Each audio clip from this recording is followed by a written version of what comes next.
Alhamdulillah. Alhamdulillahilladzi hadana li hadza wa ma kunna linahtadiya laula an hadanallah. Asyhadu an la ilaha illallah wa asyhadu anna Muhammadar Rasulullah. Allahumma shalli ala sayyidina Muhammad wa ala ali sayyidina Muhammad wa ba'du. Jamaah rahimakumullah.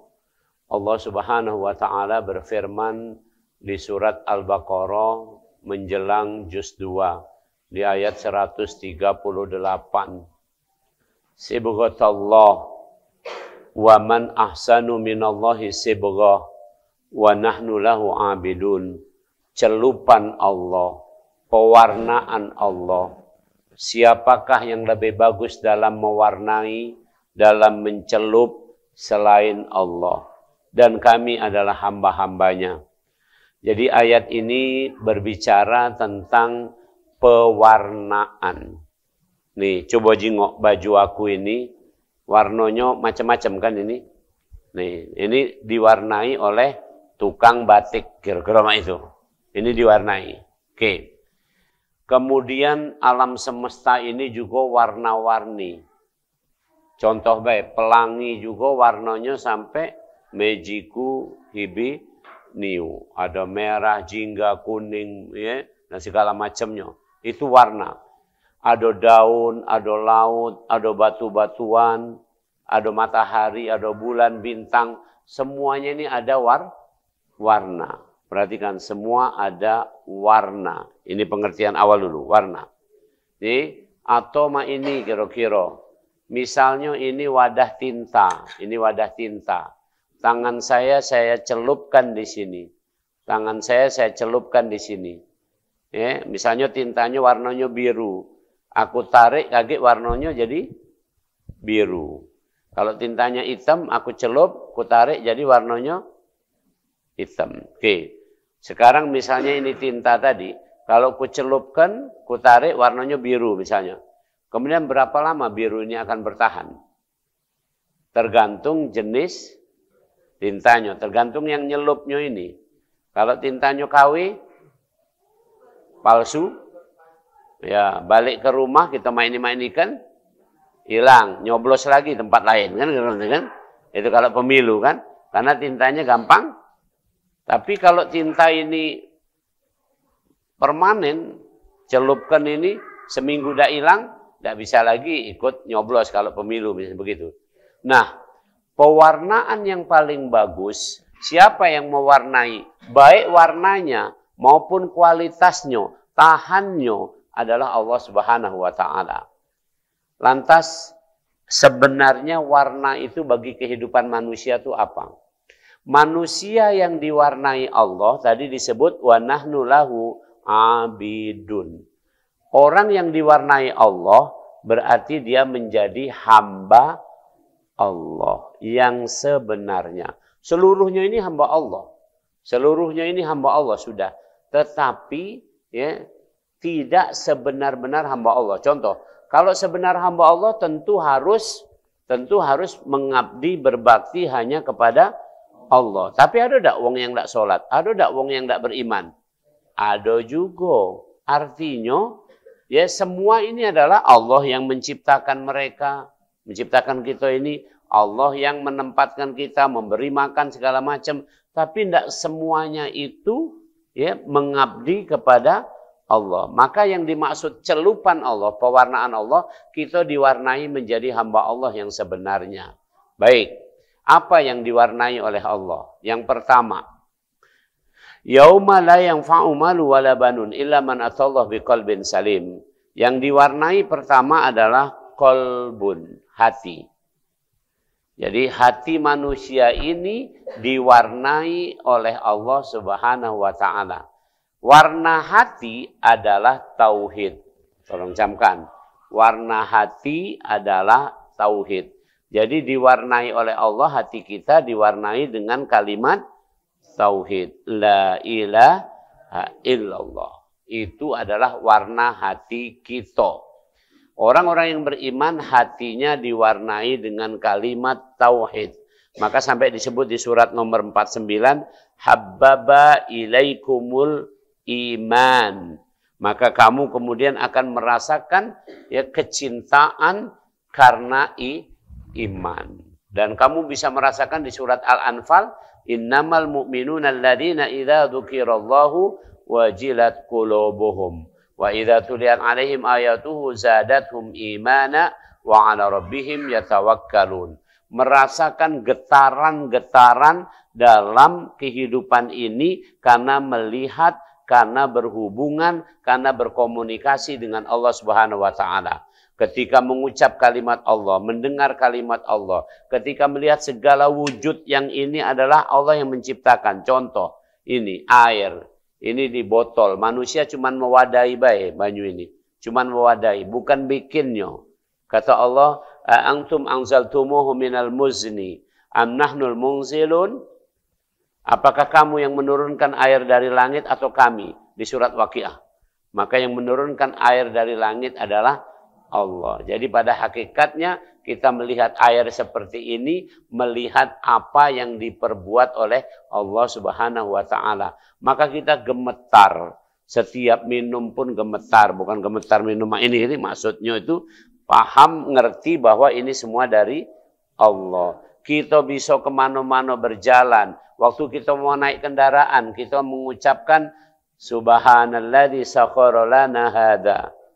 Kan gitu bacaannya di Al-Quran. Maha suci Allah yang telah menguasakan kendaraan ini pada kami. Subhanalladzi sakhkhara lana hada wa ma kunna lahu muqrinin. Sebelumnya kami tidak kuasa atas kendaraan ini.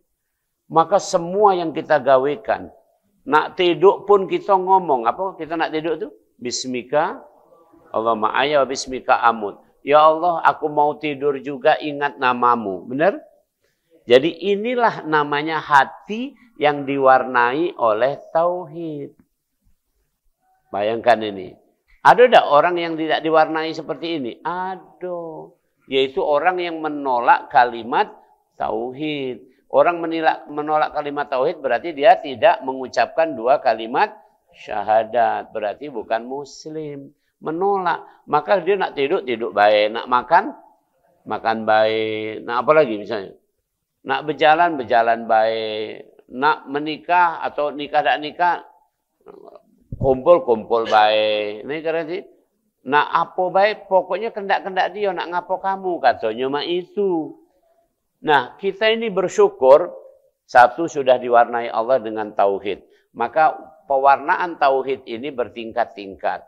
Mudah-mudahan setiap habis ngaji mah ini, setiap kita tiap tahun bertambah usia ini, tauhid kita makin mantap. Karena memang di awal-awal itu kita masih merasakan tauhid kita itu masih dangkal. Ya, sepertinya masih mudah kena rayuan ini itu. Nggak usah jauh-jauh nih.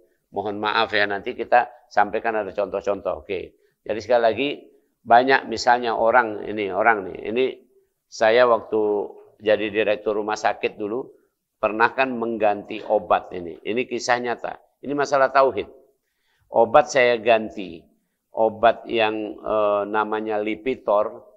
Lipitor itu isinya simvastatin.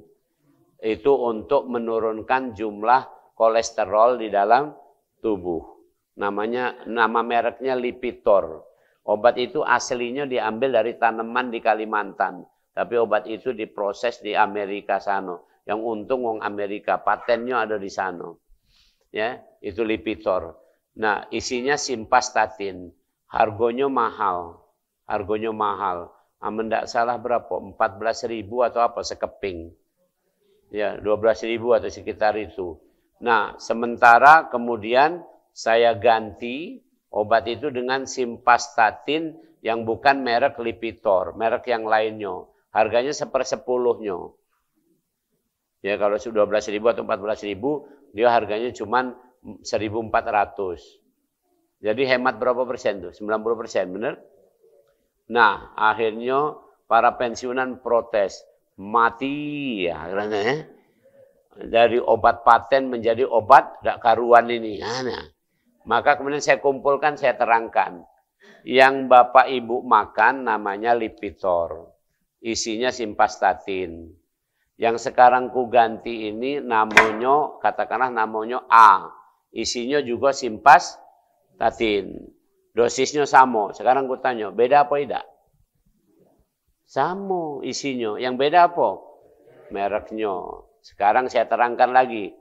Kerja simvastatin di dalam tubuh adalah ini. Saya terangkan. Supaya kolesterol itu nanti diurai dan segala macamnya. Sama enggak? Sama. Oke. Nah sekarang kamu ngomong tadi ini diganti ini jadi kacau, tidak sembuh. Nah sekarang saya tanya. Yang menyembuhkan sakit itu dokter, obat, atau Allah? Nah, baru dijawab Allah. Nah, itulah kira-kira. Itu cara ngajari tauhid. Paham enggak kira-kira? Cara ngajari tauhid. Kira-kira begitu. Jadi ngajari tauhid itu tidak perlu nak duduk nih seriusnya.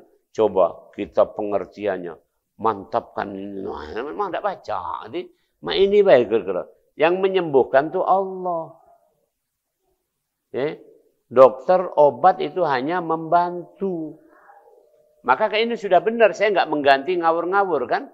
Contoh yang lain lagi, mengajarkan anak untuk bertauhid. Ini, anak kecil, kemarin ada kakek-kakek ngadu sama saya. Prof, anak saya, cucu saya itu umurnya baru 6 tahun. Terus kenapa kek? Suka dipaksa oleh orang tuanya, kalau dimarah ini harus duduk rapi, belajarlah, diajari sholat, diajari segala macam, kaki kadang barangnya kalau tidak itu dicubit. Ini aku bilang tidak boleh gitu. Rasul bersabda, ajari anakmu sholat pada usia 6-7 tahun. Jadi 6 tahun, 7 tahun itu baru diajari. Kemudian hukumlah dia, tegurlah dia kalau tidak sholat pada usia 10 tahun. Jadi boleh mulai dicubit umur berapa? 10 tahun. Ini kita galak nggak terima. Kita ini seolah-olah kita ngerti. Tidak. Seorang anak itu bermain. Nabi Muhammad dibedah dadanya menjelang usia 6 tahun. Pada waktu saat itu sedang bermain-main. Jadi memang budak gawinya bermain. Bagaimana mengajarkan bermain kok bertauhid? Saya sampaikan ini. Kan saya harus ceramah ini dalam rangka mendidik dengan cerita-cerita nyata yang kami alami. Jadi misalnya contoh nih waktu anak-anak saya masih kecil, belum pacak ngomong, katakanlah 3 bulan, 4 bulan, yang laki-laki sudah saya ajak ke masjid. Caranya apa? Ku gendong tentu. 3 bulan, 4 bulan kan digendong, tidak ada jalan dewek. Kemudian dipakai pampers. Kemudian kalau sholat, kalau saya jadi imam, saya taruh di sini.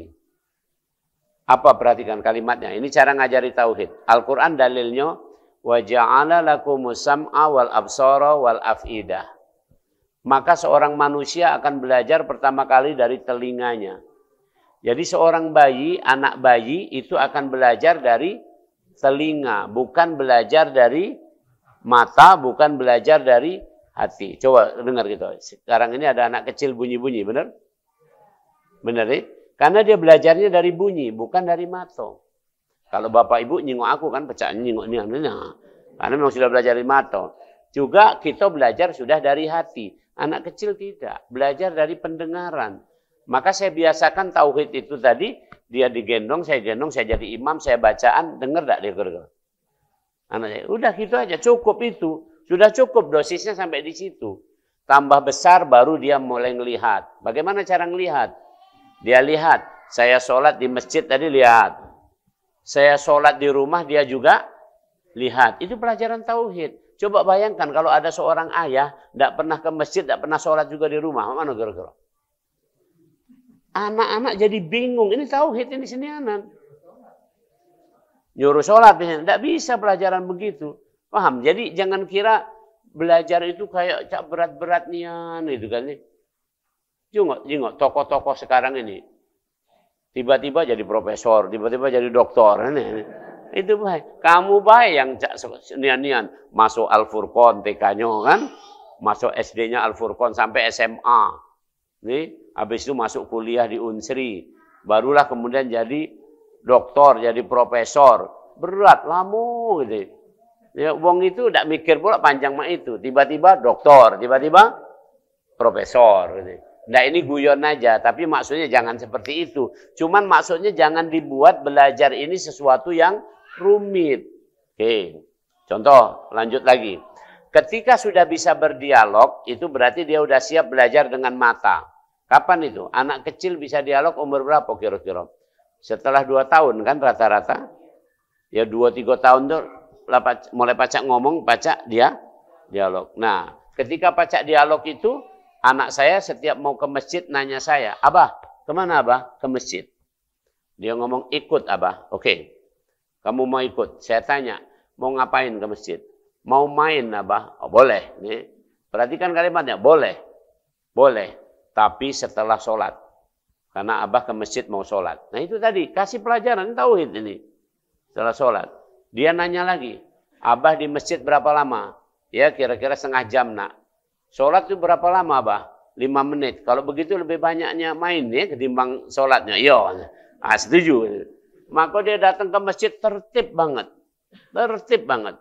Datang ke masjid, ayahnya sholat, ikut sholat. Entah komat kamit apa, tak tahulah pokoknya. Nengok bapaknya di sana.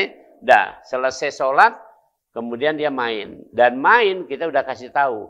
Masjid bukan tempat main. Maka kalau kamu bermain di halaman masjid. Ada asyik main di halaman masjid. Dia udah tahu. Ayahnya akan keluar setengah jam kemudian. Setengah jam kemudian saya keluar, maka dia ikut pulang. Sudah puas. Nah, kepuasan hati ini ngeraso bahwa kalimat-kalimat tauhid itu diajarkan dengan nyaman. Coba kalau tidak nyaman. Bapak Ibu, ngajarkan anak membaca kira-kira mana? Banyak tidak makso? Lolo kau nih. Sudah 7 tahun belum baca. Baca mak mano kaki ini.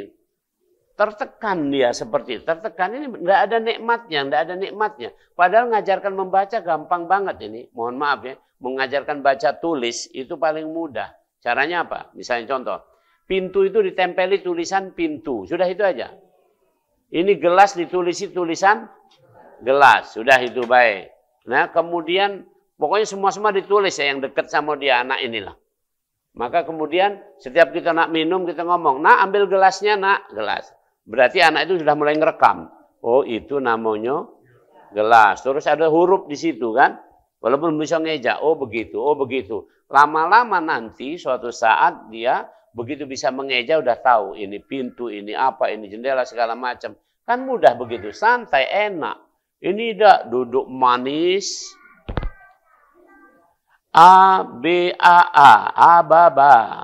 A, goblok. Kan kayak begitu. Mengajarkan tauhid pun seperti itu, sederhana saja tadi. Bermain dari ini, makan, minum, segala macam. Ajarkan tauhid. Jadi yang pertama, warnai hidup kita dengan tauhid. Yaitu warna hati kita bertauhid. Ini terus harus diwarnai terus. Yang kedua, yang diwarnai dari kita oleh Allah Subhanahu wa Ta'ala adalah aklun, akal kita. Saya mau sampaikan, kalau tempat berpikir, organ berpikir, benda yang berpikir, namanya otak. Otak yang berpikir namanya berakal. Berakal, ulangi. Jadi akal itu adalah aktivitas berpikir. Maka harus diwarnai adalah aktivitas berpikir. Bukan otaknya. Ulangi. Karena ini banyak salah paham. Misalnya contoh. Dulu ada obat, tak usah aku sebut. Vitamin. Katanya vitamin otak. Beneran. Sehingga anak-anak dibelikan sirup vitamin ini supaya otaknya encer. Kalau encer mak mana lagi kira-kira ini. Ya. Banyak kaki. Perhatikan kalimatnya. Jadi bukan otak ini yang mau tapi adalah yang diwarnai cara berpikir. Perhatikan, yang diwarnai cara berpikir. Paham ya? Ulangi ini. Jadi bukan fisiknya ini. Kalau fisik sama. Kalau fisik sampai tidak sama berarti Allah pilih kasih. Sama, seluruh otak manusia beratnya 1,5 kilo. Jumlah selnya 100 miliar. Sama, otak manusia semua sama untuk itu. Tapi waktu proses berpikirnya beda-beda. Tergantung dia itu, bahasa kerennya, tergantung stimuli, rangsangan atau pelajaran yang diberikan kepada dia. Subhanallah. Makin banyak dia dikasih pelajaran, makin banyak dia dirangsang, maka otak itu makin cerdas. Makin banyak didiamkan, maka otak itu makin bodoh. Saya kasih contoh. Otak kita akan banyak diem kalau kita terjajah misalnya dengan gadget ini, mainan. Maka anak itu paling bahaya dengan main ini. Maka sekarang banyak anak-anak autis. Autis artinya bisu. Bukan bisu mulutnya, tapi bisu terhadap proses berpikir. Karena dia lebih cenderung instan. Di sini mencet-mencet jadi, mencet-mencet jadi. Jadi perlu tidak mikir ini? Tidak, berbeda. Suatu saat kami ngetes di sekolah kami tes nian.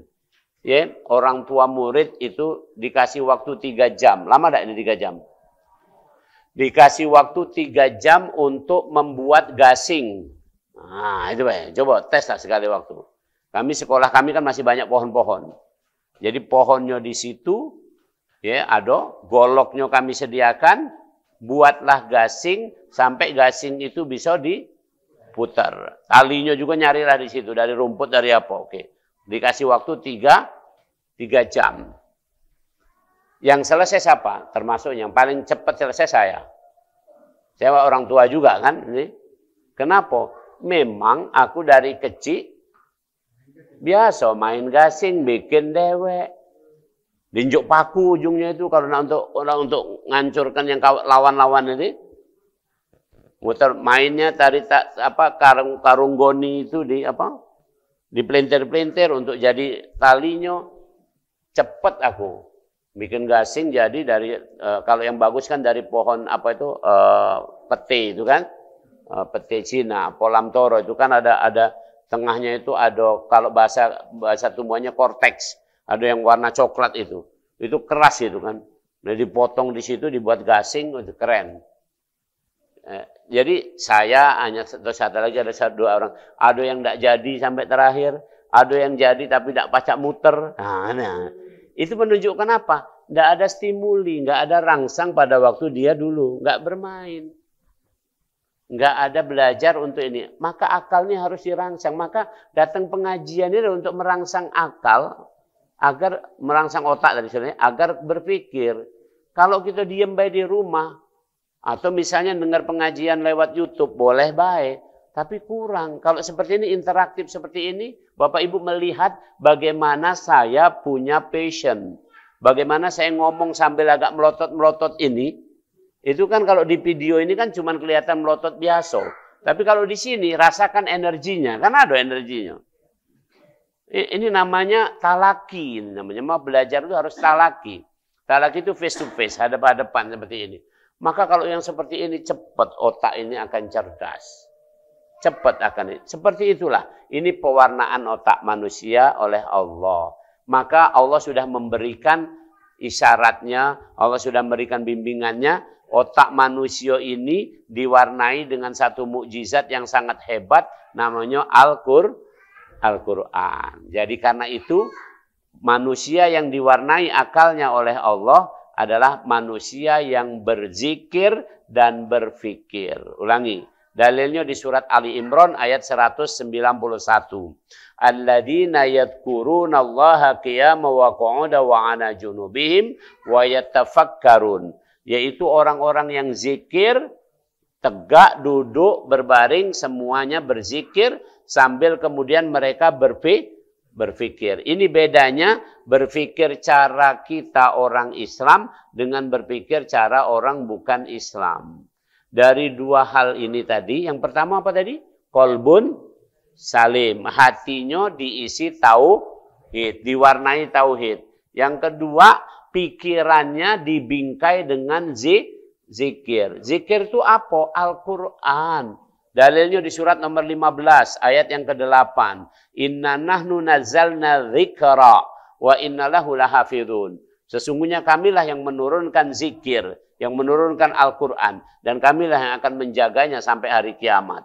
Jadi intinya Allah yang menjaga Al-Quran, Allah yang menurunkan Al-Quran, dan Al-Quran disebut zikir. Maka pikiran kita harus dibingkai dengan zikir. Kalau tidak itu, kaget kita akan menyimpang.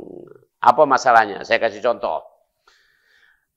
Yang terakhir belah, bukti ilmiah almarhumah Marissa Haque. Benar? Secara ilmiah, bisa dijelaskan enggak penyebab kematiannya? Tidak bisa. Tapi secara zikir bisa dijelaskan. Ya, secara zikir bisa dijelaskan, yaitu di Al-Qur'an. Apa di Al-Qur'an disebutkan? Ya, sangat jelas. Wa anfiqu mimma razaqnakum min qabli ayyatiya ahadakumul maut. Maka segeralah kamu itu untuk berinfak, segeralah untuk berusaha, segeralah untuk ngaji, untuk belajar, untuk apa? Sebelum kematian menjemputmu. Kematian menjemput ya, bukan kematian itu nunggu, tapi kematian itu menjemput. Dalilnya di surat Jumu'ah. Salah satunya lagi, surat nomor 62. Qul innal mautal ladzi tafirruna minhu fa innahu mulaqikum. Katakanlah, kematian yang kamu ingin menghindar darinya, dia akan menemui kamu. Nah, menemui berarti jemput atau nunggu? Jemput. Jadi proaktif. Jadi kalau mau itu kita perlu repot-repot tak? Nak WA dulu, nak apa? Terus apakah kita bisa negosiasi? Tidak. Ya. La yastakhiruna sa'ata wa la yastaqdimun. Tidak ada yang bisa ya bernegosiasi kalau sudah datang waktunya untuk maut. Contohnya almarhumah. Masih bisa negosiasi? Tidak bisa. Apa penyebabnya? Tidak bisa diterangkan. Kemudian apalagi yang disebutkan di Al-Qur'an tentang kematian? Sangat jelas. Kullu nafsin dha'iqatul maut. Ada waktu beredar. Setiap kita yang berjiwa itu akan beredar di bumi ini dalam waktu tertentu. Kalau waktunya sudah sampai, namanya ajal, maka semuanya akan diambil lagi. Apa yang akan diambil? Ruh. Nah itu maka disebutlah kullu nafsin dha'iqatul maut. Setiap yang berjiwa akan merasakan sakitnya diambil ruh itu. Dha'iqatul itu merasakan. Dha'iqatul itu merasakan. Maut, kematian. Dalam hal ini sakaratul maut. Diambil ruhnya lagi. Merasakan untuk itu. Kemudian, bisakah kita menangkal kematian? Jawabannya tidak bisa.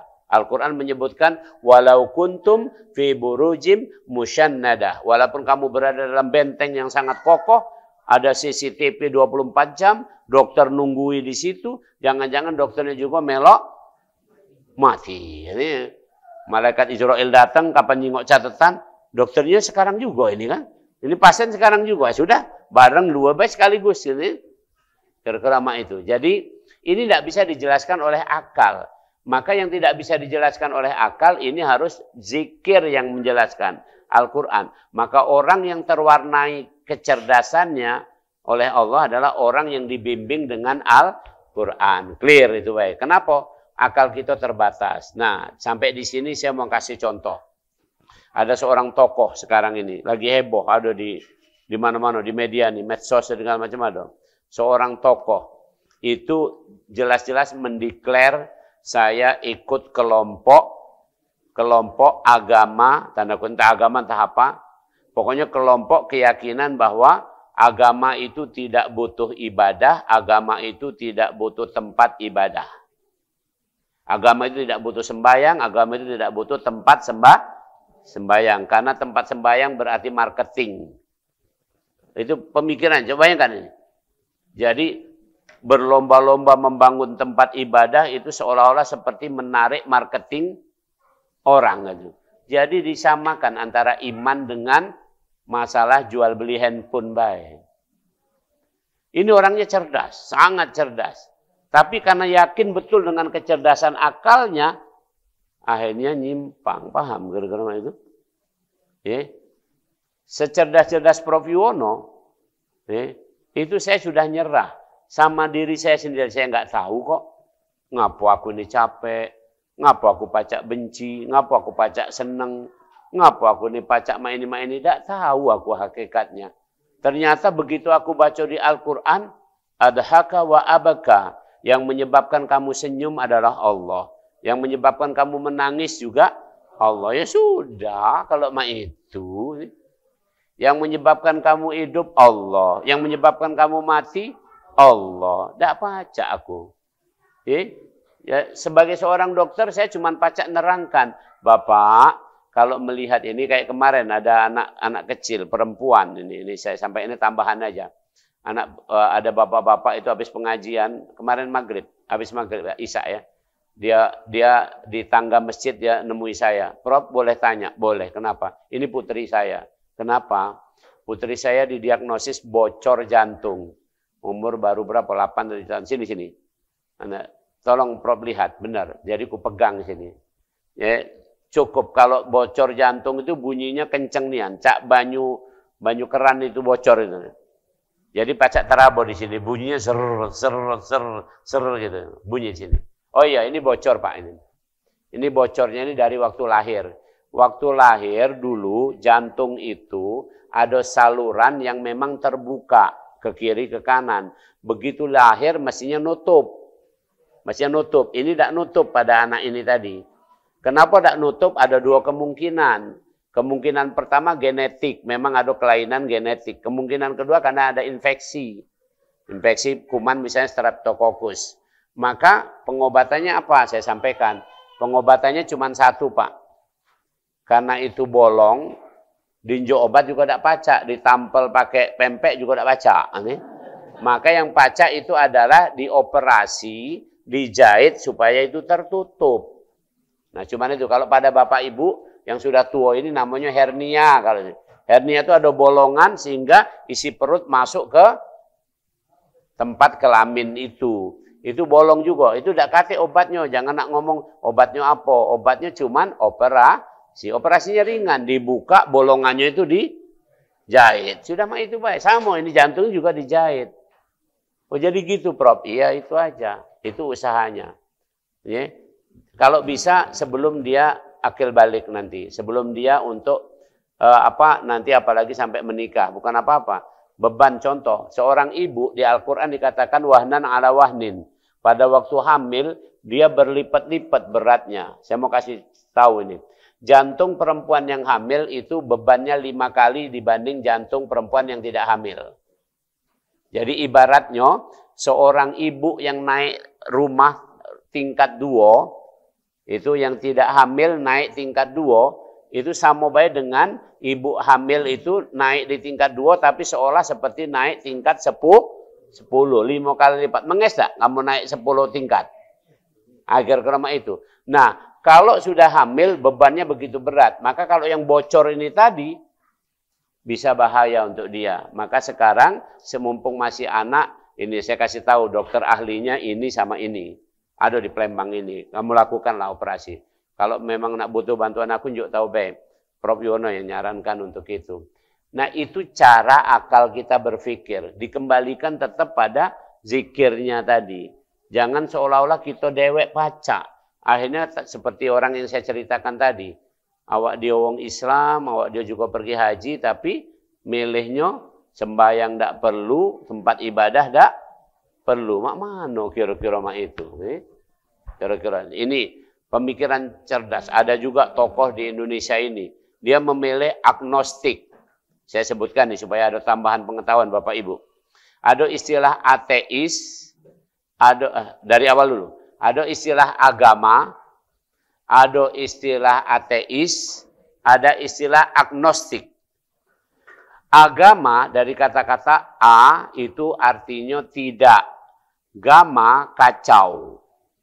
Jadi agama artinya tidak kacau. Jadi kalau orang beragama berarti orangnya tidak kacau. Ini dulu pengertiannya. Yang kedua, ada istilah ateis. Yaitu orang yang tidak percaya sama Tuhan. Hakikatnya gitu. Tidak percaya sama Tuhan, sedangkan Tuhan itu menurunkan risalah namanya agama. Jadi orang ateis juga tak bertuhan, tak beragama. Oke. Selanjutnya ada agnostik. Agnostik ini ngakunya percaya sama Tuhan, tapi tidak percaya sama agama. Jadi dia bilang bahwa Tuhan itu untuk dipercaya, tapi Tuhan tidak membuat aturan-aturan apa. Jadi diserahkan sama kita. Akhir kerama itu, ini namanya agnostik. Tadi yang disampaikan oleh tokoh ini adalah aliran agnostik. Dia percaya sama Tuhan, tapi tidak percaya tidak mau sama agama. Nah, kita masuk bab mana yang kita ini, yang hadir ini? Agama. Ini tegas-tegas gitu, ini sudah biasa-biasa baiklah, tidak pula canggih nian gitu ini kan. Oke, baik. Jadi dari sini inilah pewarnaan akal. Oke, dari tolong camat. Yang ketiga, terakhir. Yang diwarnai oleh Allah adalah badan kita ini. Dalilnya di surat Yasin. Sudah hafal surat Yasin? Wa man nu'ammiruhu nunakkisu fil khalqi afala ya'qilun. Dan kalau kami tambahkan usia, maka kami kurangi kekuatan badanmu. Sekarang ayahanda sama aku kira-kira tua siapa? Sekarang ayahanda aku ajak berlari masih tidak baca. Maaf baik ini. Aku masih baca. Kaget aku sudah setua beliau. Tidak baca juga. Mak itulah. Ini diwarnai Allah. Badan ini diwarnai Allah. Jangan coba-coba. Jangan pernah menyimpang dari apa yang Allah warnakan untuk badan kita ini. Sudah jelas. Contoh lagi. Laki-laki diwarnai dengan hormon androgen. Ulangi, hormon androgen. Nama lainnya testosteron. Perempuan diwarnai dengan hormon estrogen. Estrogen atau feminin hormon. Karena itu perempuan merasakan perempuan itu punya perasaan lebih halus. Estrogen itu gunanya kalau kulit jadi halus. Suara jadi merdu. Tingkah laku jadi gemulai. Itu gara-gara hormon estrogen. Androgen itu badan jadi brewok. Nah, kira-kira maksudnya ya jangan pula maksa kalau katik brewok.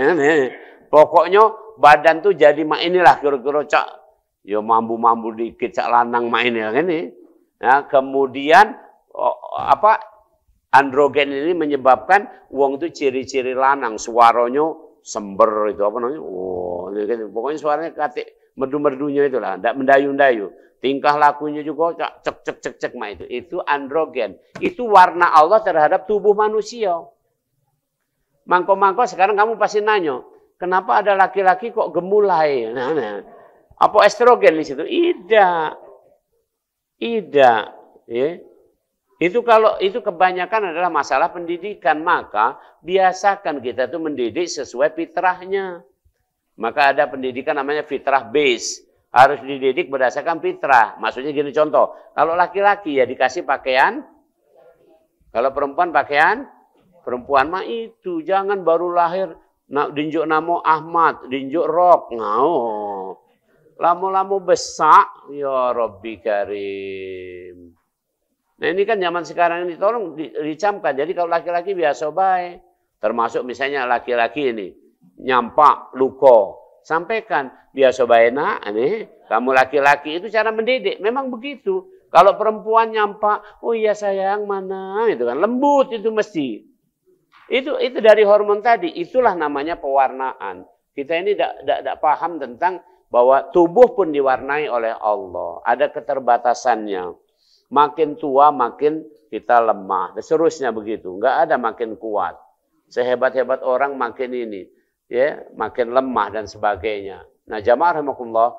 Hari ini kita sudah selesai belajar tentang pewarnaan Allah. Jadi Allah mewarnai hati dengan tauhid. Mewarnai akal dengan Al-Quran, zikir. Dan mewarnai badan ini dengan tadi itu kekuatan untuk bergerak. Tapi makin lama makin lemah. Maka harus ngukur. Mumpung masih muda. Ada nggak pernah dengar hadis? 5 sebelum 5. Ada kan? Apa itu?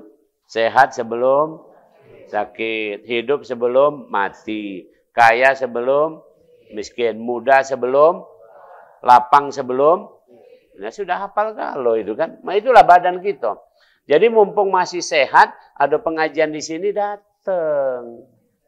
Ini dah nunggu kaki, cak umur 70 sekian lah ngedek-ngedek, minta diantar cucung, cucungnya dah galak nganter. Karena cucungnya punya kesibukan dewek sudah kan itu. Coba dari dulu berangkatlah gitu kan.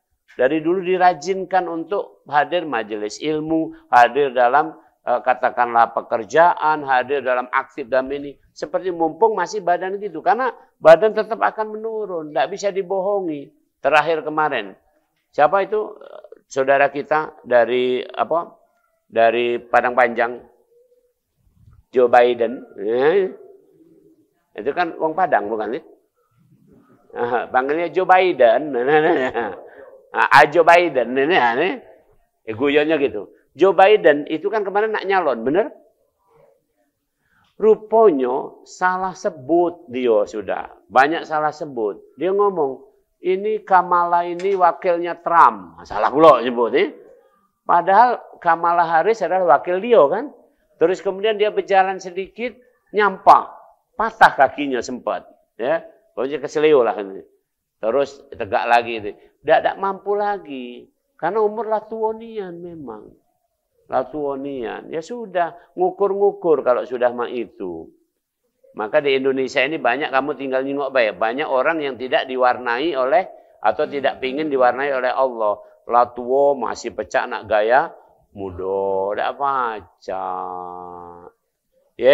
Ya, cerdas tapi menyimpang.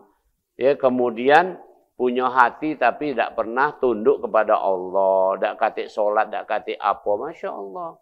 Nah, dengan seperti ini, pengajian kita ini adalah, mari kita berusaha untuk diwarnai oleh Allah. Diri kita, keluarga kita, masyarakat kita. Kalau sudah seperti itu, keren kehidupan ini. Demikian, mudah-mudahan bermanfaat. Bismillahirrahmanirrahim. Alhamdulillahirrahmanirrahim. Allahumma sholli ala Muhammad wa ala ali Muhammad. Ya muqallibal qulub, tsabbit qulubana ala dinik. Wahai Allah, yang membolak-balikkan hati, mantapkan hati kami dalam agamamu. Walhamdulillahirabbil alamin. Assalamualaikum warahmatullahi wabarakatuh.